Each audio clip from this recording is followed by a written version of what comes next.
جس طرح مسلمان کا حق ہے کہ اسے خیر سے آگاہ کیا جائے اور شر سے منع کیا جائے۔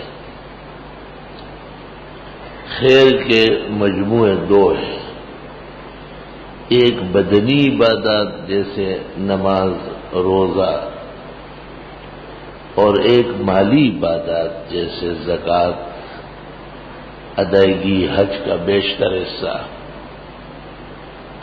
خیر خیرات اور صدقات۔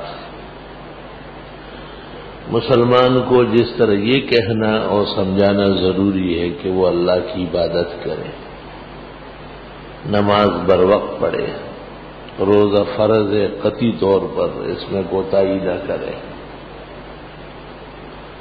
جب حج فرض ہو جائے تو فرضیت کی ادائیگی میں تاخیر جائز نہیں۔ اس طرح ایک مومن کا مال اور دولت اور اس کا سرمایہ وہ بھی راہ خدا میں صرف ہونا چاہیے، اور اس سے اس کو دین اور دنیا کا زیادہ فائدہ پہنچنا چاہیے۔ اس لیے لوگ مستحقین کی تلاش کرتے ہیں۔ مستحق جس طرح فقیر مسکین ہے، اس طرح یہ ضروری ہے کہ وہ مسلم ہو، صحیح العقیدہ ہو، صحیح اعمال والا ہو۔ اگر ایک شخص مستحق ہے، مسکین اور فقیر ہے، لیکن وہ بدچلن ہے، اس کا عقیدہ اسلام کے خلاف ہے، وہ آپ کے صدقے خیرات اور زکوٰۃ کا مصرف نہیں ہے۔ اس سے پتہ چلتا ہے کہ بہت ساری تنظیمیں جن کے ہاں مصرف کا استحقاق مخدوش ہے اور وہ اپنی سیاست یا دیگر امور پر یہی مال و دولت خرچ کرتے ہیں، ان سے محتاط رہنے کی ضرورت ہے۔ یہ نہیں کہا جاتا کہ ان کا تعاون نہ کرے، اور چیزوں سے کرے، آپ کا ان سے نظریاتی تعلق ہے، ان کے کسی درجے میں آپ ہمدرد ہیں، ان کی کوئی خیر نظر آ رہی ہے، تب تو آپ ان کے لیے نرم گوشہ رکھتے ہیں، لیکن زکوٰۃ خالص حق اللہ ہے، اور پھر حق الفقراء والمساکین ہے۔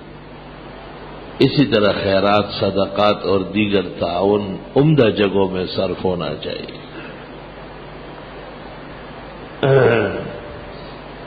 قرآن کریم میں جس آیت میں ہے کہ یہ اللہ کی محبت میں خرچ کرتے ہیں، وہاں مفسروں نے یہ بھی لکھا ہے کہ اللہ کی محبت میں اللہ کے محبوبوں پر خرچ کرتے ہیں۔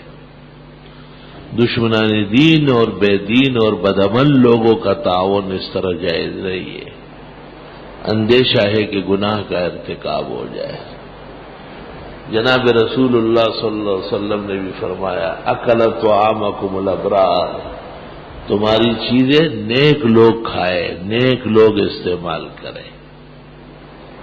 اس کے غوامض پر غور فرمائیں گے تو خود ہی بہترین نتائج تک پہنچیں گے۔